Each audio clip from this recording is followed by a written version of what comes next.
So, anyway, welcome to When the Bit Hits the Fan. I'm Jamie Nelson, and I have the privilege of having my friend Kristov Atlas here with us today.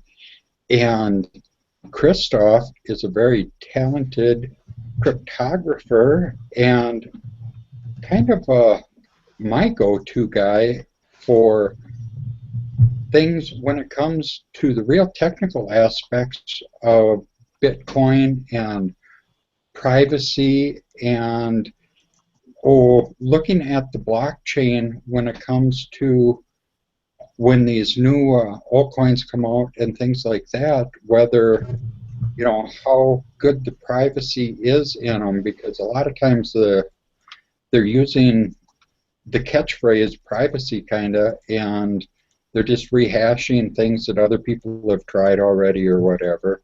So anyway, welcome to the show, Kristov, and thanks for coming on. And why don't you tell us a little bit about yourself? Sure, thanks for having me. So I guess I have a background in computer science and assessing the security of systems and applications and so forth, and a bit of a researcher as well. And I got into the Bitcoin space more completely sometime last year, and I've been working on Bitcoin-related projects for most of this year full-time. So I do dabble in a bunch of different things, but primarily I like to focus on the security of people's coins, and also looking at privacy as it pertains to cryptocurrencies. I'm really interested in the idea of people being able to transact with each other with a very high degree of privacy so that they can achieve a kind of censorship resistance in their economic activities. I think this is going to be overall a very positive boon for humanity, and something that's not accessible to the majority of people in the world right now. And I think that there's a lot of potential there in the Bitcoin space to make that happen, so I'm doing what I can to help it along. Yeah, and I've been kind of on that same thing too, and I think there's been a lot of misinformation put out by the media and a lot of just people that think that, oh, yeah, Bitcoin's anonymous, when it really isn't. It's more of a difficult aspect to it than actual anonymity, and maybe you can expand on that, how, whereas, and how it differs from, say, password security, whether there's different degrees of whether something's secure or whether it's anonymous. Right. Well, as you pointed out, with a password, you're either good or you're not, right? Like either the password is broken or it's not broken, and so it's kind of a binary thing in that sense. Either the attacker has access to your accounts because he guessed your password, or he doesn't. Privacy, on the other hand, is a bit more of a spectral kind of quality, falling in a spectrum of privacy. So on one hand, you can do things with a very high degree of privacy and anonymity, and you can also do things with a very low degree. Some people prefer to do things that way because they want to have their books open, for example, if they're a charity or a corporation or a CEO or whoever. And so in some cases, doing things without anonymity is quite useful. And of course, you can fall somewhere in between that spectrum as well. And certainly the majority of people using Bitcoin fall somewhere more towards the middle of the spectrum, except I would even say that Bitcoin is actually more biased towards having less privacy rather than more. That's kind of a misunderstanding that many people have about Bitcoin. And it's just the way that Bitcoin is designed, and also some of the habits that we've picked up as Bitcoin users. For example, a lot of people reuse their addresses. If you, Jamie, want to receive some tips for the show, one very convenient way for you to do that is just to publish a Bitcoin address, and then multiple people can continue to send you tips, and it will just be a publicly known address, and everyone will know, well, this address is connected to Jamie. But actually, the way that they originally intended Bitcoin to be used is that every single transaction you would generate a new address for each time you receive Bitcoins from a new transaction. But people very rarely actually take that kind of advice to heart, and it's kind of cumbersome and difficult to do with the way that the software is currently designed. So there's a number of factors that really contribute to people having actually fairly weak privacy when it comes to Bitcoin. Of course, the good news is that there's a lot of room for improvement, and that we can anticipate that in the future cryptocurrencies will be very anonymous if we want them to be, but we're not quite there yet. And how do you think that they will, with Bitcoin, it's kind of was designed to be a public ledger, and they use kind of a masking technique, or to kind of throw everything into a big pile and then take pieces out to distribute it, is kind of the way I understand it, to get anonymity into the Bitcoins. Is that kind of a way to understand it, or can you expand on that? Well, privacy in Bitcoin terms is first derived from the fact that we use Bitcoin addresses. We humans, there are these strings of letters and numbers that look mostly unintelligible. They usually start with a 1 or a 3, but other than that, they don't look like much to us. And so it's not the same as looking at a piece of paper and seeing Jamie Nelson. There might be other people with the name Jamie Nelson, but it's fairly recognizable to us as human beings. Instead of Bitcoin, we have these pseudonyms that we use in the form of Bitcoin addresses. But of course, if you publicize your Bitcoin address, if you're mixing funds between a publicly known and privately kept Bitcoin addresses, then you kind of what you end up with is kind of tainting the addresses that you don't want everyone to know about with some of the addresses that people do know about. And it's still kind of difficult to keep those pools of funds separate to make sure that tainting doesn't take place. So that's how Bitcoin is basically derived, is through the use of these addresses, and the fact that I can create a Bitcoin address, I can receive funds there, and I don't necessarily need to tell anyone specifically about my identity. If I can make the transaction otherwise a private or anonymous transaction, then putting the address out there doesn't necessarily give anything away. Okay, and I know, I've heard a lot of naysayers say, well, I'm not doing anything illegal or whatever, why, I don't need privacy. And I've heard you come up with some very good reasons why, people, just regular people, would want privacy. Could you give us some examples of those? Sure. So in general, we can talk about internet privacy, and here's a weird feature of the internet. Having privacy on the internet is really a matter of, anonymity is always a measurement of how many people you can kind of blend in with. It's like how large the crowd is that you can blend in with. And in internet terms, this really means, like, with all of the messages that are flying around the internet, how many other internet users can look exactly the same in terms of how distinctive their messages are that are going around the internet.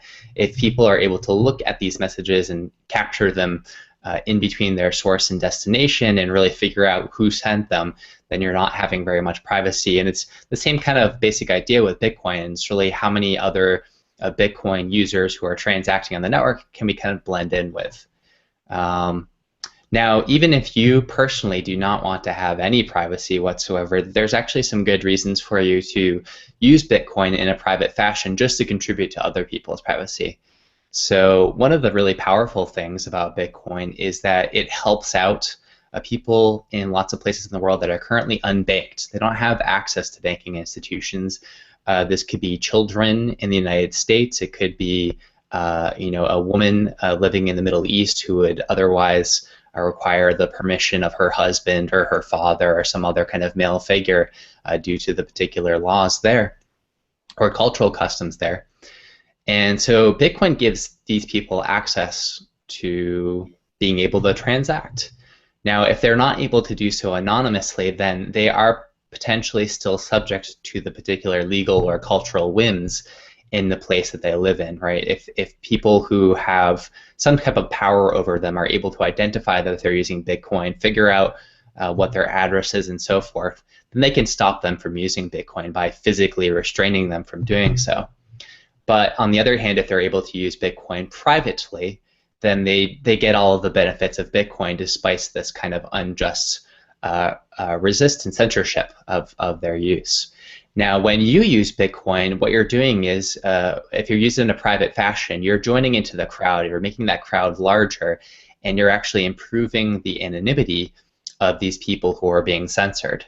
And so if you are an altruistic person, if you care about the poor and people that are treated poorly all over the world, really any time that you join into an anonymity network, like for example Tor or I2P or even BitTorrent in some sense, and the many different ways that you can use Bitcoin privately, you're actually helping those people out just through the act of using things in an anonymous fashion. I think that's quite a nice reason. Now, even if you don't want to do it for other people, most people have some very good reason to use things privately. So some things that you buy, you may want to be temporarily secret from the world. Like if you're going to buy an engagement ring or a surprise birthday present or something like that, and you had a shared account with your wife or your girlfriend or your friend, then these would all be good reasons. If you have a company and you pay employees and you don't want the employees don't want their coworkers to be able to see how much they get paid every week, that's quite customary, and that's a very good reason for your company to use cryptocurrencies in a private fashion. And of course, some people are in very serious situations. So if you're some kind of blogger in North Korea or working as a whistleblower for some dictatorial government agency, then the ability to receive funds and transact privately may actually be kind of a matter of life or death. So there's a whole host of reasons for people to use things privately, and I think there's so many different reasons that it's a very good topic for people to research and learn about. Privacy is. There are lots of practical reasons to have privacy, and it's also a matter of human dignity. The fact that for the most part, people don't deserve to know about your business. That you deserve privacy. This is why we have walls on our houses and shades on our windows and all that stuff, because it's a matter of privacy. Most of us do not prefer to walk around naked in front of our neighbors and peers and so forth. And there's no reason for you to do that with your money either. Yeah, and most people have locks on their doors and stuff for security too, and Sure. it doesn't mean you're paranoid or anything for having a lock on your door. It just means you're prepared. Right. And I think that's important to, don't think that people are paranoid or things like that just because they're concerned about privacy or security. It's just that they want to be prepared and avoid potential problems.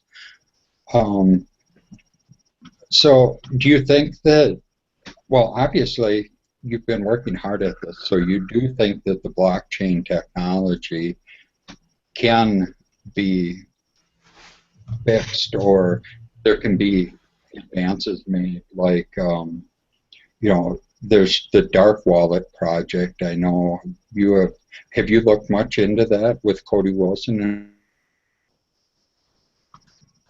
Well, apparently they decided to disconnect my internet for a little bit. But No worries. and they've apparently my other connection is froze. So anyway, where did I get cut off? You were just asking about the dark wallet project and if I had looked into it. Okay, yeah. Have you looked into that with or talked to Cody or Amir? Yeah, I certainly have looked into it. I've tried out some of the different alpha versions that they've been coming out with. And I've had some level of correspondence with Amir and Cody as well. I think it's a very promising project. It's probably the most promising project right now with regards to Bitcoin privacy. And I'm really looking forward to the point where it's a little bit more stable when they reach the kind of beta level and they're feeling pretty confident about people using actual coins rather than their testnet coins. Um, but yeah, they're taking at least two very important technologies with regards to privacy and including them into the wallet. And one is stealth addresses, and the other one is kind of coin join decentralized mixing. Okay, and now is CoinJoin, is that what Darkcoin uses?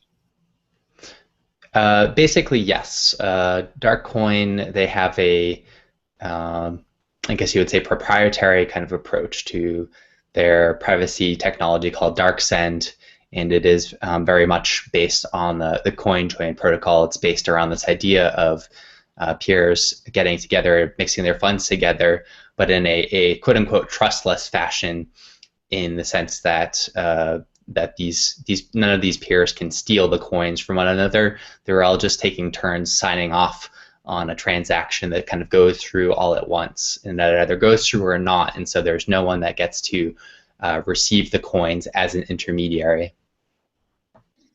Okay, yeah, and I thought, what was it? You were working with one of the developers over the weekend, weren't you? Was that Dark Coin or Yeah, I? Darkcoin, working a little bit with Evan on Darkcoin. They're trying to iterate to the next version of their DarkSend technology and make some improvements. And so I've been just helping out a little bit there and giving some feedback on some proposals for improvements.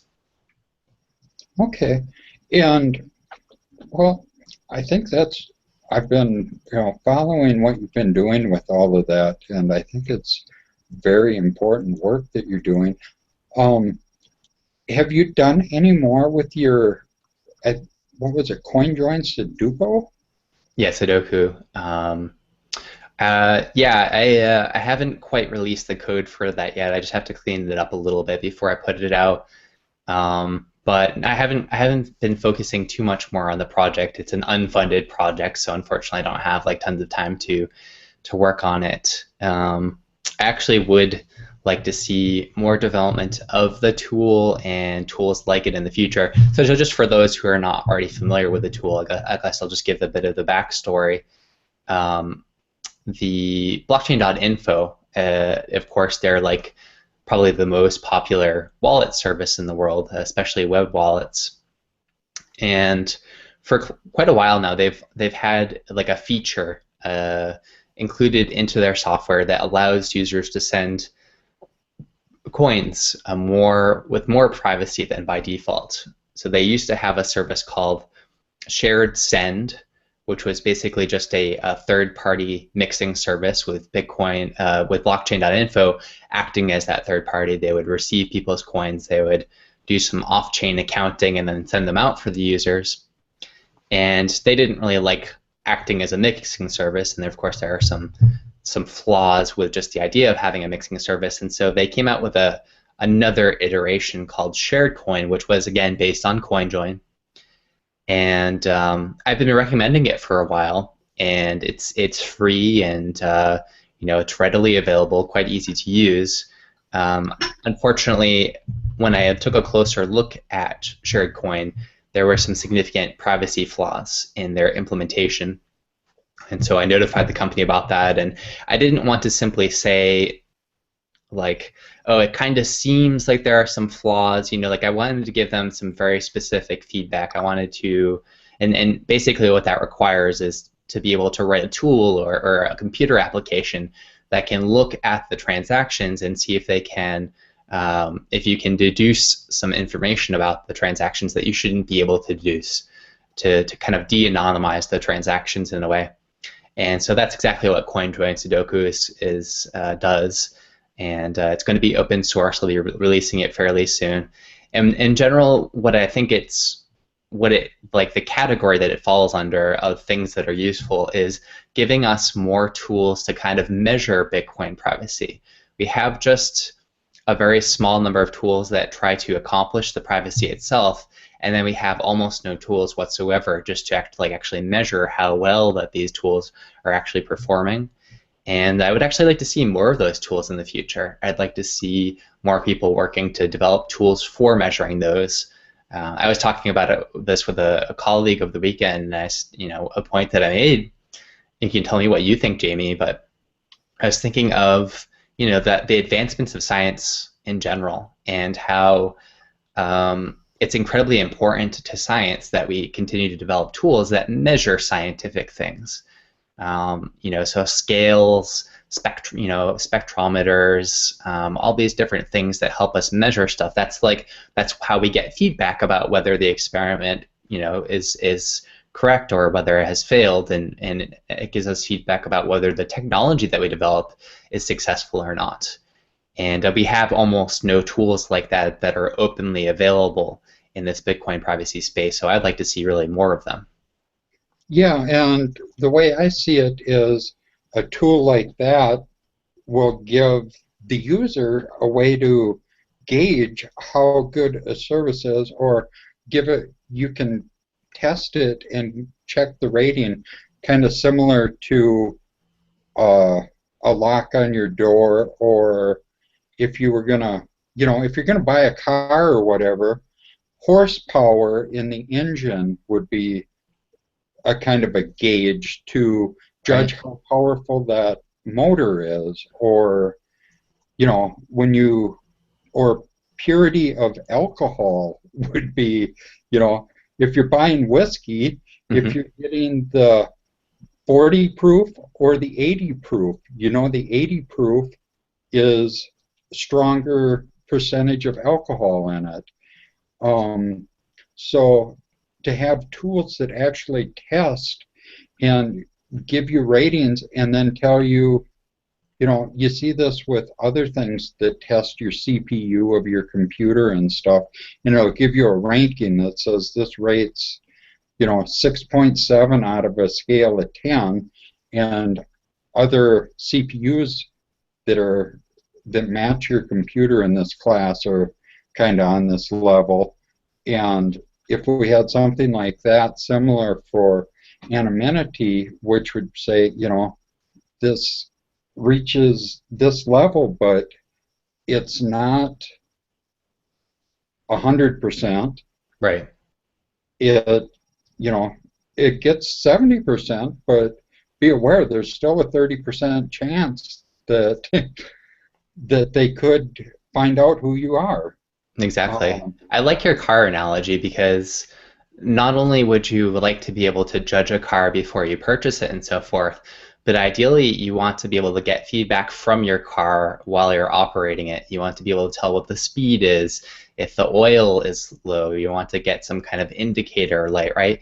And actually, if these tools are carefully developed, they could give people real-time feedback about their Bitcoin transactions even before they're going to actually send some Bitcoin. So, for example, this could be a tool that would be integrated into a Bitcoin client, and what you would be able to do is before when the person clicks their send button for Bitcoins, the tool could come up and say, give them a little user interface and say, look, here's the privacy implications of you actually broadcasting this transaction. Here's how much privacy you're going to get. Here's how many people you can kind of hide amongst with this transaction. Are you sure that you want to do this, or would you like to modify some things about the transaction? Would you like to check an extra box to do coin join instead of doing what you're doing currently?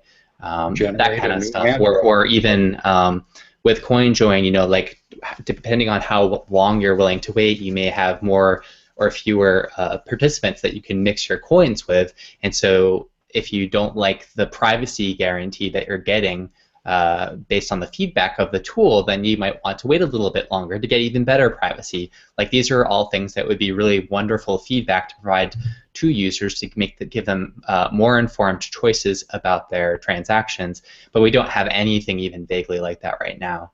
And the blockchain is a really tricky thing. Imagine if every single secret, everything that you whispered was written down on a giant blackboard or chalkboard that is that hung over the earth, and anyone could look up into the sky and look at every single thing that you said. You would be very careful about what you're saying in those circumstances, but that's exactly the case with the Bitcoin. It's this permanent record that is irreversible, and unlike most things that we use, but usually forensic evidence of a particular action decays over time. A crime scene, the blood gets washed out, and the shell casings get lost, and whatever it is, right? But with the blockchain, it's permanent, and it just actually the evidence stays there permanently. It does not degrade whatsoever, but actually it gets a bit worse over time because the people who are looking at the blockchain, their techniques for determining who sent a particular Bitcoin get better over time. So in a sense, this blockchain, the forensic evidence gets more pure, more clear over time rather than worse over time.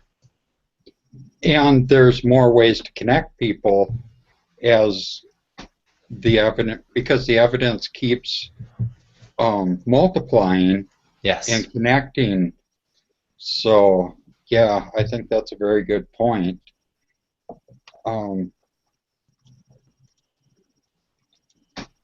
And now, I know you were recently on Jan Irving's show, GnosticMedia, and Sure.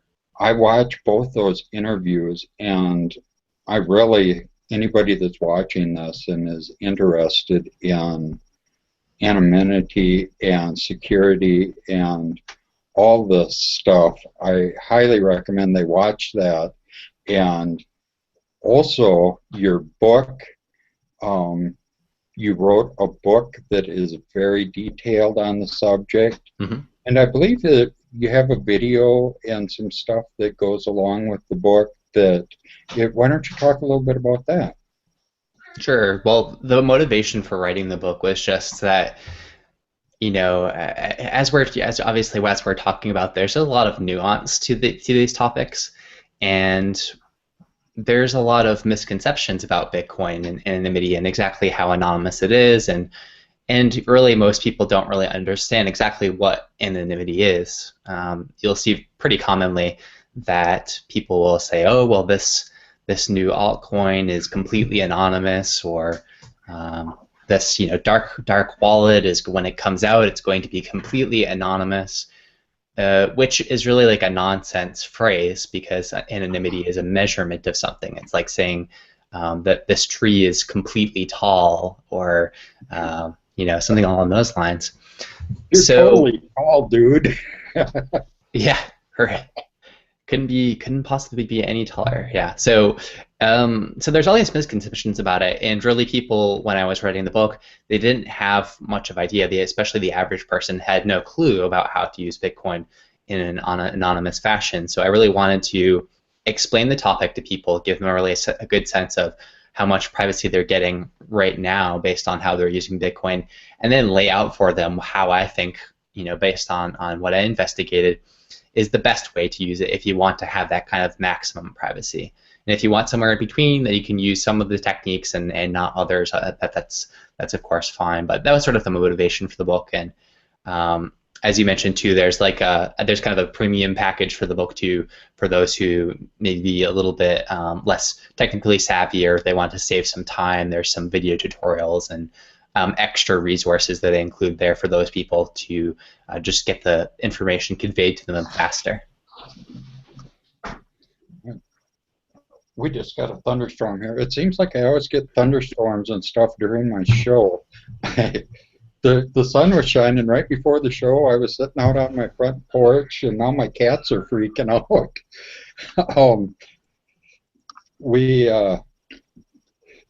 But yeah, and your website for that is anonymousbitcoinbook.com, is that correct? Yes, that's right. And I put the link to that down in the bottom of the show notes. And also, you how I actually met you and contacted you originally was through your dark news show on the World Crypto Network, which Mhm. is really cool. Why don't you tell our audience a little bit about dark news? Sure. So another project that I have going on is this show, also syndicated on the World Crypto Network, like your show.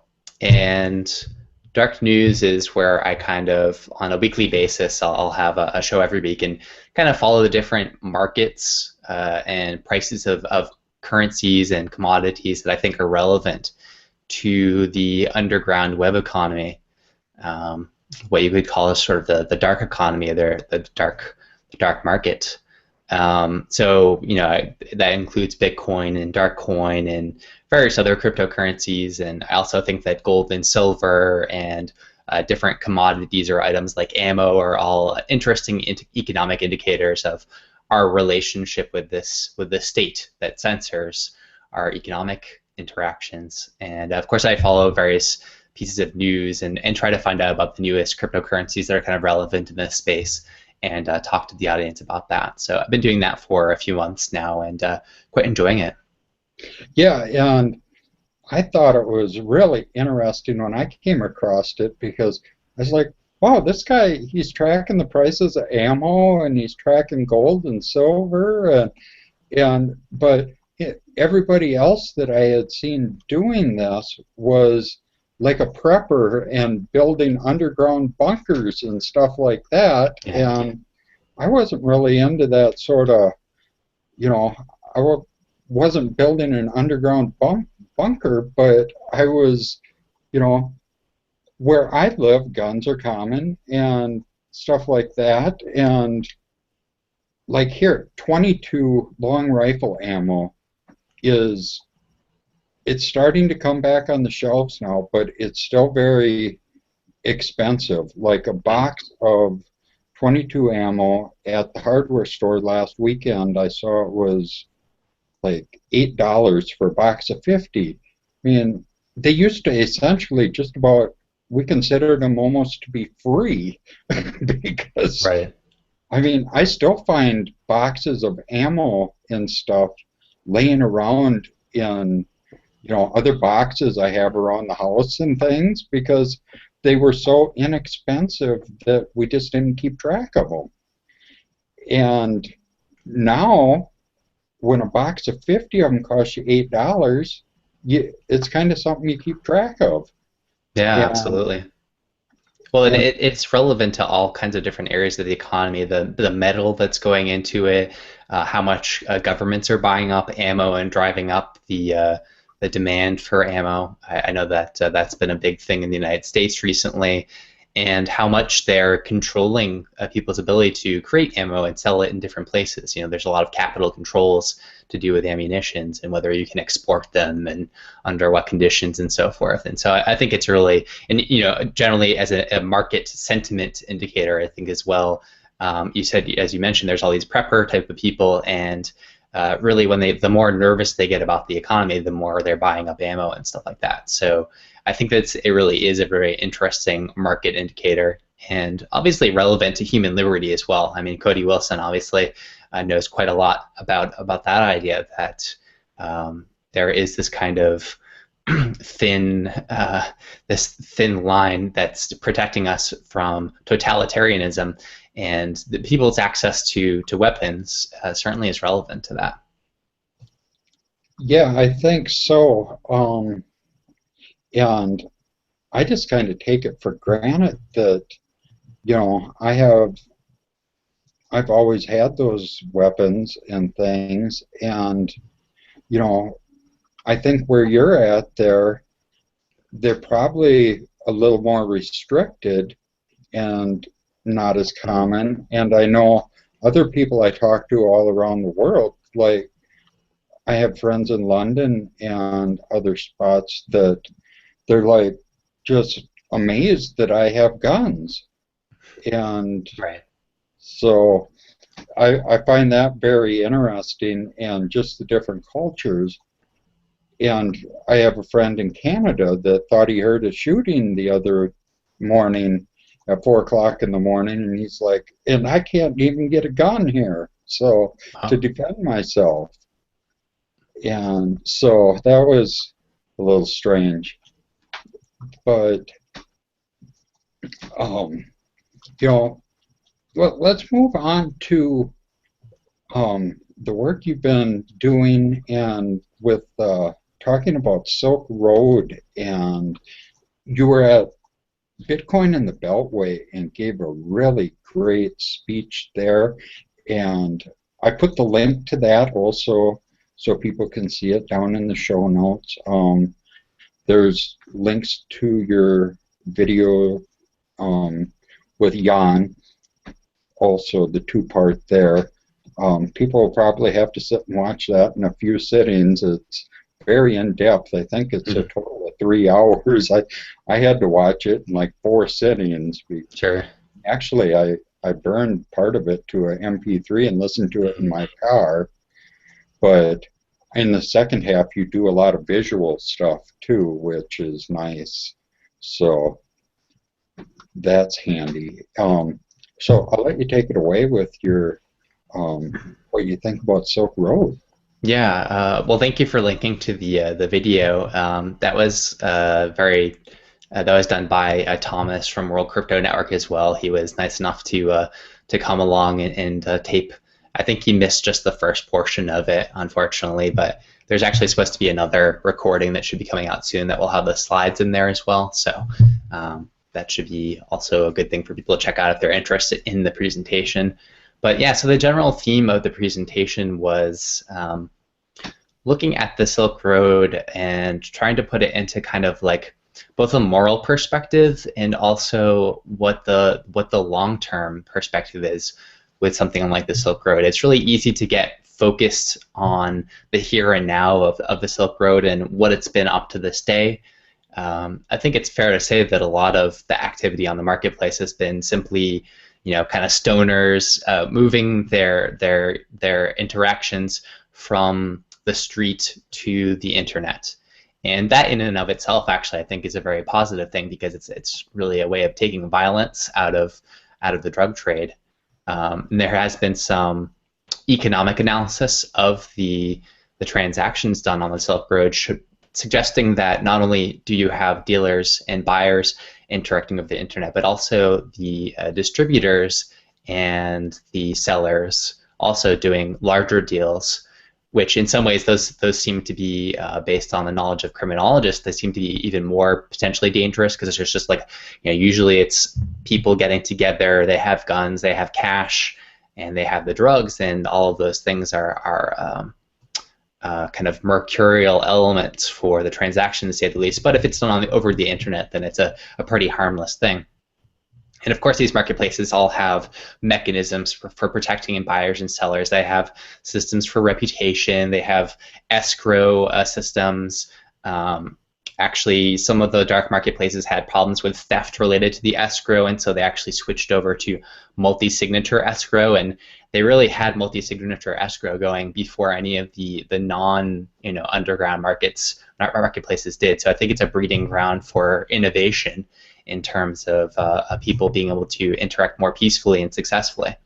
Yeah, these aren't the dopey potheads that No, not at all. are portrayed in movies. These guys are very intelligent, and they're taking the violence out of a very violent trade that was. Absolutely.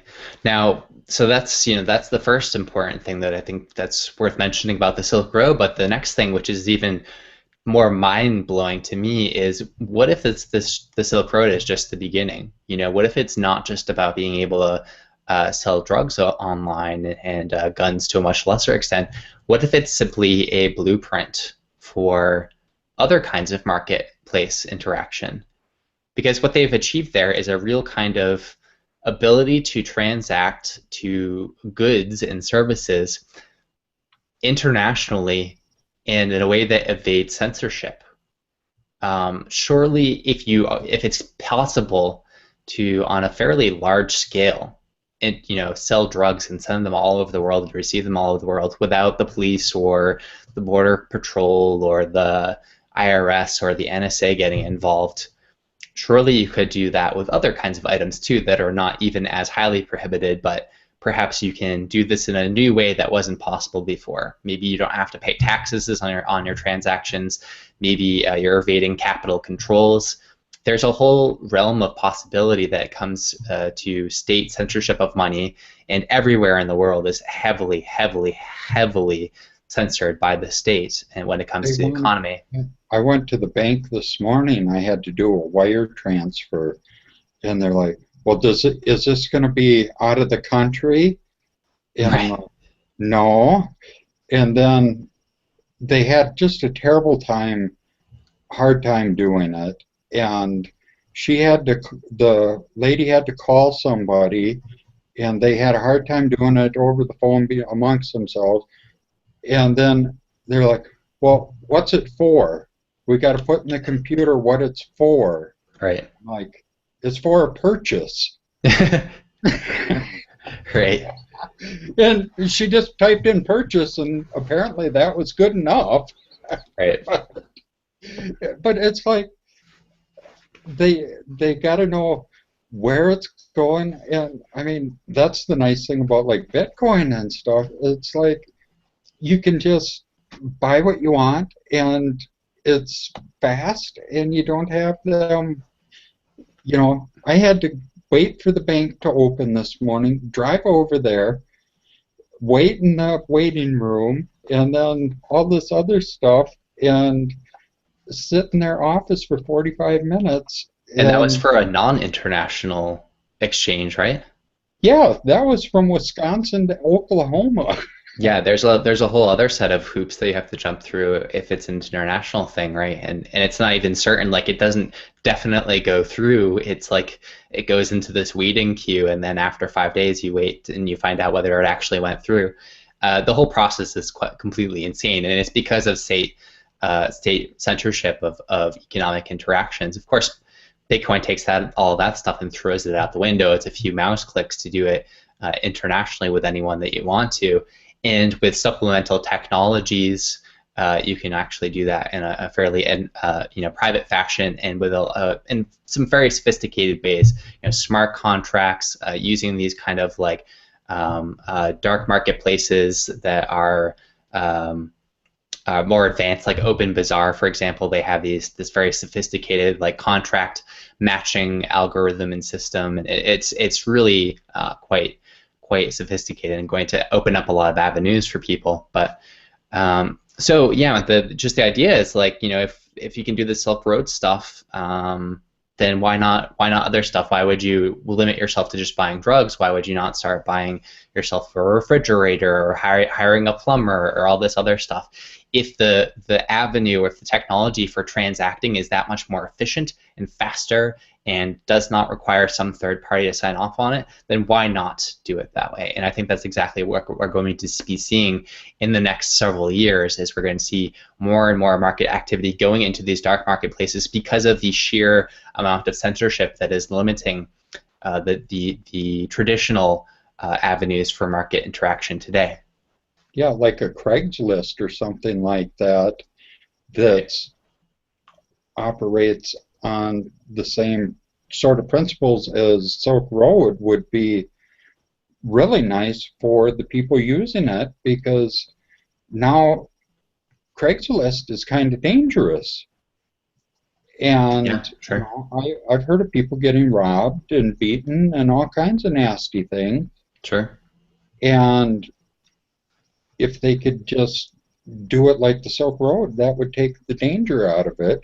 Right, but they can't do it with dollars because the banking system is so completely screwed up. As you illustrated with your example, like you can't even, there's so much friction involved with sending someone money from one state to another. You can't use dollars to accomplish that over Craigslist, which is why what actually will replace Craigslist in the future will be using a cryptocurrency instead, because it completely throws the whole fiat system out the window. It turns it into a legacy system rather than trying to become compatible with that system. in some states, I mean, this happened even a couple years ago, like Louisiana outlawed the use of legal tender. I, so you can't have a garage sale in Louisiana and take cash. Wow. And I believe Florida has a $300 a year limit that you can do on cash Well, for the yeah, whole year. it's incredible, and it's so prevalent that the majority of us are simply not aware of the amount of censorship. It's everywhere. We're like fish in water, and the water for us is restrictions on how we can economically interact with each other without filling out the proper paperwork and paying off the right people, and jumping through a million hoops. And it really is.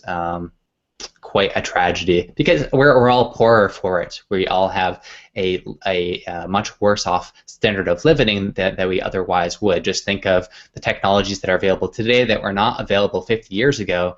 Well, imagine if it could have been available 50 years prior, how much better off the world would be. That's exactly what's taking place because of all this friction that there is in the markets. And so these dark marketplaces are a blueprint for evading that censorship. And there are some inefficiencies that come along with that model for sure. I don't think that this is like the optimal free market way for people to interact, but as long as we have these states that are so heavily censoring our economic activity, I think that there's a lot of people find that it's actually more efficient to accept the inefficiency of the dark marketplace to avoid the inefficiencies of the traditional markets.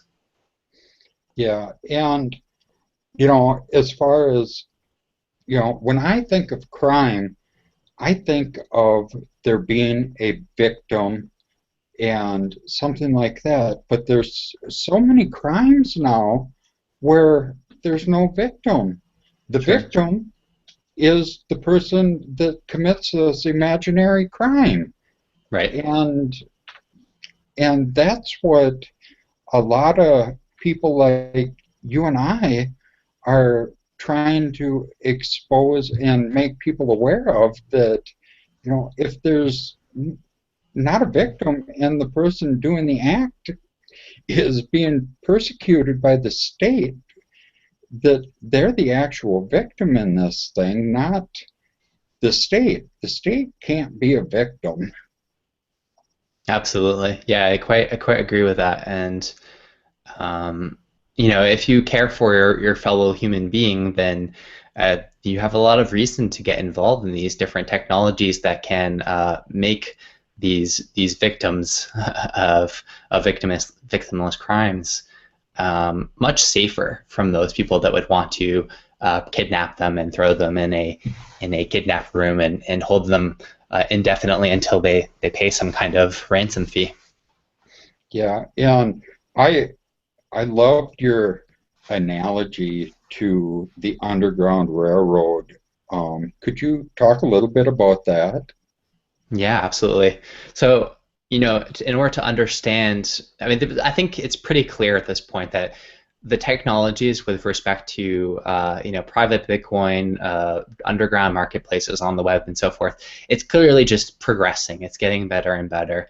And so the only question that remains is, are we going to use these technologies? Are we going to embrace them and help, use them to get to a better place for humanity, or are we going to reject them? What's society's relationship with these technologies going to be like? And we can't look back into the past to find some kind of cryptographic, marketplace on the web because it's a recent invention. So in order to look back for moral precedents, I was looking at it in other places, and I think that the Underground Railroad is a very interesting comparison. At the time of the Underground Railroad, this is in the 1800s in the United States, when slavery was still illegally enforced, and white human beings could own certain black human beings and keep them as property and trade them and so forth. The Underground Railroad was one of the projects in the abolitionist movement. The abolitionist movement was human beings that opposed slavery, that wanted to abolish slavery. And the Underground Railroad was this project where they would help slaves escape and ferry them further and further north to safety, to the point where they were no longer in a state under which slavery was morally enforced, that they could be captured and brought back to their original kidnappers. And it's interesting, to look at some of the similarities between the Underground Railroad and, say, something like the Silk Road. The Underground Railroad it wasn't underground or a railroad, actually. This is just like a metaphor. It was just like basically a series of safe houses. And there was no leader to the Underground Railroad either. It was like kind of a distributed system. It was fault tolerant in many ways, much like Bitcoin or other fault tolerant networks, in that you couldn't like shut down just a part of the Underground Railroad and affect the rest of it. It was it operated in these cells that didn't really know about all the other cells within the network. So there's a lot of interesting comparisons when it comes to the technology of the system. But the other thing that's important to consider about the Underground Railroad is like the moral context of that time. At the time, the majority of people in the United States, particularly white people, still supported slavery, and they were very nervous about what would happen if you got rid of slavery, because slavery was the primary mechanism for picking cotton and moving cotton around. And cotton was, they had this phrase at the time, cotton is king. It was like one of the most important industries in the world. It was the most important industry in the United States, the lead export for over 100 years in the United States, all the way up until like 1917 or something. And a city that we actually talk a lot about in the U.S. with regards to Bitcoin is New York City, because they're trying to do all this like Bitcoin regulation and your bit licenses and stuff like that, and there's a lot of tension about like, well, we have all these entrepreneurs in NYC that want to do Bitcoin stuff, but then the regulators want to heavily regulate it, and so now it's not really like an attractive place to do business any longer. So NYC for a long time has been this kind of like commerce capital of the world, certainly of the United States, and that actually started during the time of slavery, along the time of the era of the Underground Railroad, because it was cotton that put NYC on the map. It was a convenient place for them to take the cotton, move it up from the south to the north, and then from New York City you could then send it out to international places or further up north to the other kind of the colonies, so to speak. And so in NYC there was a lot of tension. There's a lot of freed blacks there, black people that were no longer slaves, but there was also a lot of white people there that were relying on slavery and the cotton trade for their money. So it was really like there was a lot of tension around the slavery stuff there. And I think that now when we think about the Underground Railroad, we have a totally different attitude about it. It used to be this organization.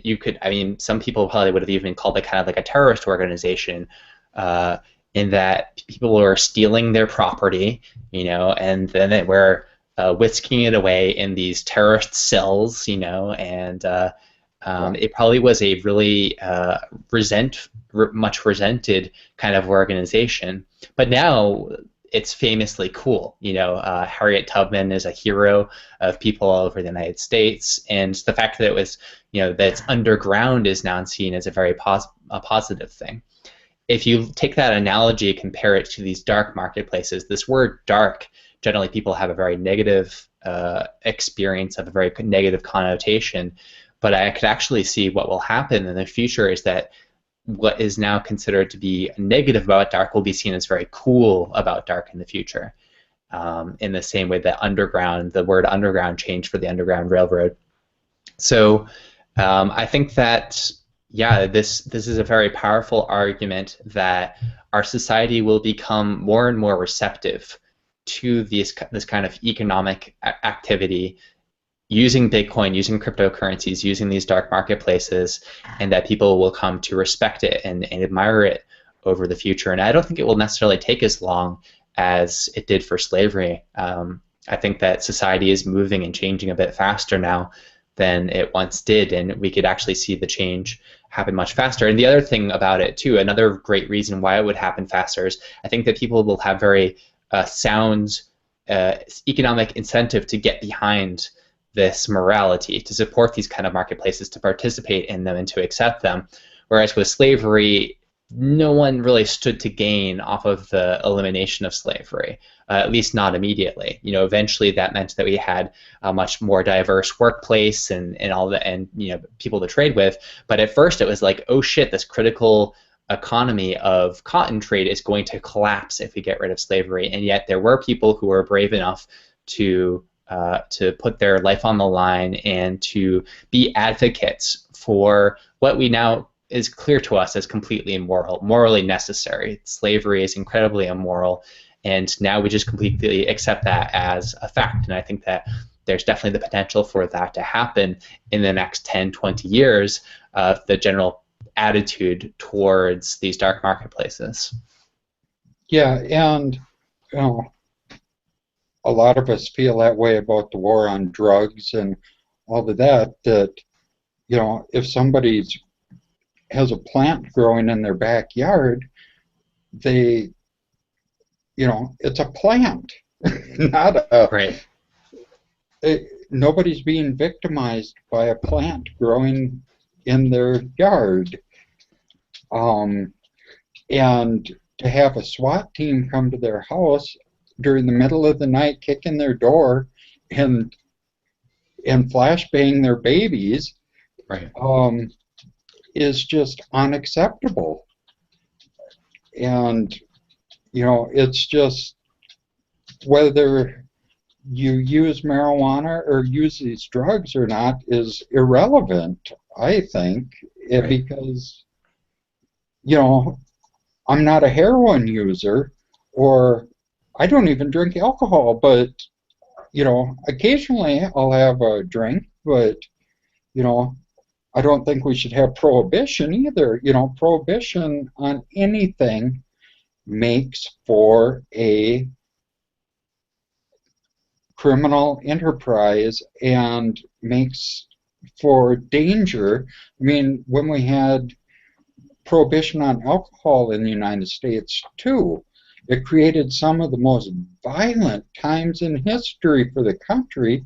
You had Al Capone down there, and then the U.S. government got him on tax evasion of all things, which I think is just hilarious. Yeah.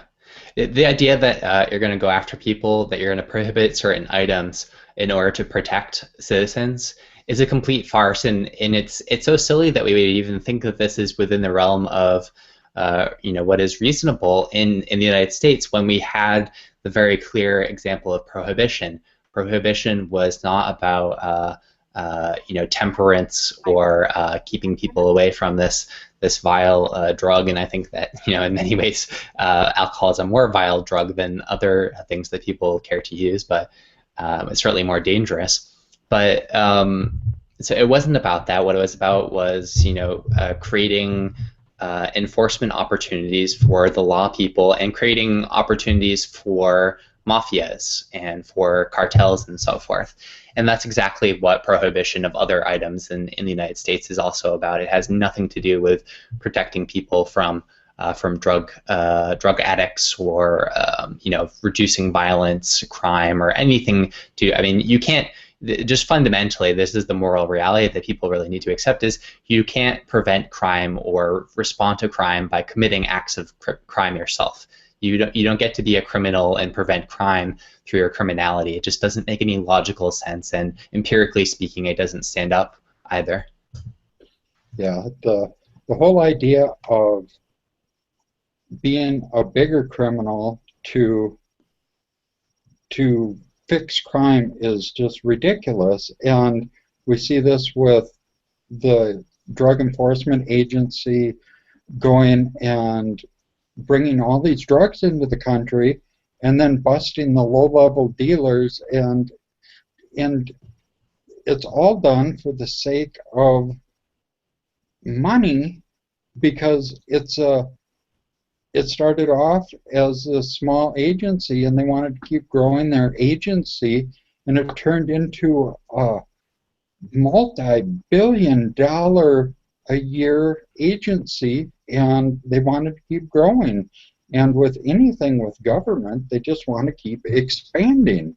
Yeah, not to mention all of the corporations that then leech off of that government apparatus. For example, the quasi private slash fascistic jail or prison companies that are keeping all of these victims of the war on drugs in prison, millions of them, the largest prison population in the history of the world for any government, and certainly the largest per capita in the world right now. It's monumental and hugely profitable for the companies that have grown up around this immoral, bloody, decrepit system. Well, yeah, and the prison companies go and they buy up land in an area, they build a prison, and then they go to the state and say, hey, we built this prison here, you're going to use it. Right. And the state says, oh, yeah, our prisons are kind of full, we should probably use that. And they don't use it necessarily right away. They built one, oh, probably 30 miles away from where I live. And it sat empty for 2 years before they used it. But finally the state was like, oh yeah, I guess our prisons are full, we need to use it. So, well, now it's a fully functional prison and it's full. And they're like, well, it's good for the economy, it brought jobs there. Yeah.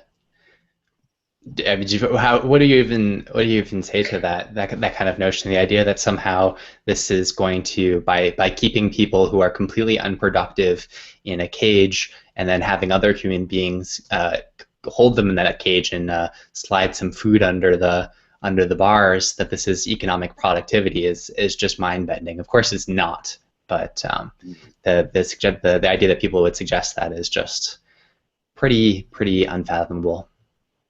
And when it comes to crimes with victims, it seems to me that logically, just locking somebody in a cage doesn't do any good for the victim themselves. If there's a surviving victim, it would be much more productive to let the offender work and pay off the victim, or do some sort of payback in the form of a service or whatever.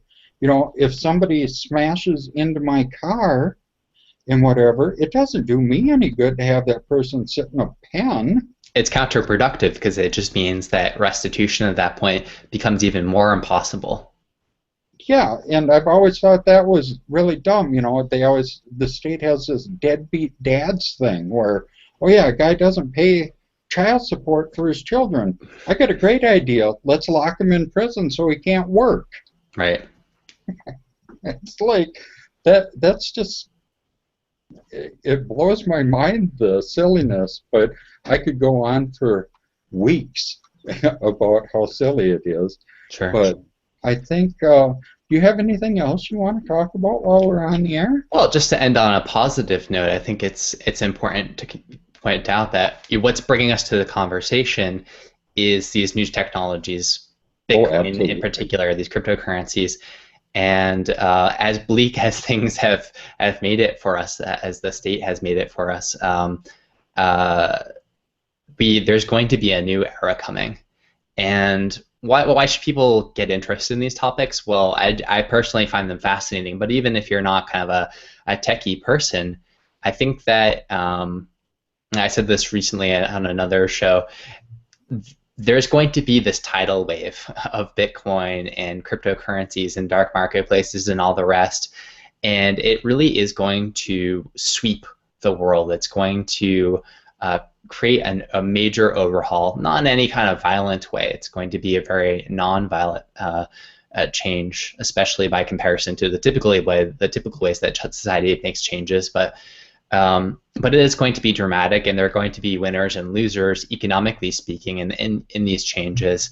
And I think that you want to be the guy that's surfing the wave rather than the guy that's on the shore, standing on the shore, that has his back turns it to it and gets smashed by it. And so this is exactly how people can get an edge on figuring out this new version of the world. And it's really going to be not just it's not just a PayPal 2.0. It's not just the next Google. It's I mean, even PayPal and Google have had profound impacts on the world, but they're going to be minuscule compared to something like the changes that Bitcoin is going to have on the world. And so if you want to kind of be integrated into this new version of the world in the most favorable way, then this is exactly why you should learn about these topics, learn about Bitcoin and why it's important, why it's better than fiat money, learn about how to use it privately, encourage the software developers out there and the entrepreneurs out there to develop things as privately as possible, and really focus on just making really good, usable, high quality, sound, secure, private technology rather than trying to make it as compliant as possible with the banking system and just dumping the millions of dollars that are currently being dumped into trying to make it compatible with the old paradigm. Let's just make the new paradigm as beautiful and pleasant as possible. That's sort of the attitude that I have about things. Like Bitcoin's Not Bombs had the T-shirt, "Kill the Precedent." You had to be careful to pronounce that well. There was a bit of confusion over that at first. But yeah, if we kill that precedent, we don't need to necessarily, there will be a lot of money made merging the old and the new system. I have no illusions about that. And there are opportunities there, but you don't need to get on that bandwagon either. You can look towards the future, and if you're a bright 12-year-old sitting in your parents' basement, you can start a business using Bitcoin. You don't have to worry about government regulations or anything like that. Right. It can be an international business. You can be dealing with whoever you want. You can start off, and that's the thing that really excited me now about like the Android app operating system and stuff too, is there's so much open source software on that platform, and things like Linux and those have been out for a long time, but I really saw the boom for open source software has come alive on Android. Right. And people really do support open source software through donations, and things like your show and a lot of web shows like this are supported by donations, which are very helpful. And I was kind of skeptical about that sort of model, but it's one way that a person can start off being an entrepreneur. And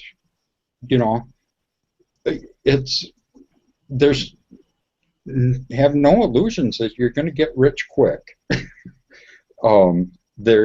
I still got to make it perfectly clear to people that I do not know of any system in the world that is truly a get-rich-quick scheme. Yeah, I guess there was that period of time where you could kind of you just mine some Bitcoins and your computer was just kind of like this magic box that spit out money. But I think that kind of opportunity has sort of passed. Yeah, and those type of things you got to just kind of hit it lucky. Yes, right. And it's about the same as winning at a casino. You just got to be in the right place at the right time. But other than that, if you're a fairly bright individual or know some bright people and see what they're doing, just get together with them and do some voluntary cooperative collaborations and, you know, start up a little business or a software collaboration if you're a coder or something like that. And I I was pretty down and out about the future for humanity a while back, and now I see so many young people that are just so impressive and so smart. It just blows my mind how smart the young people are now. Yeah, absolutely. I totally agree with that.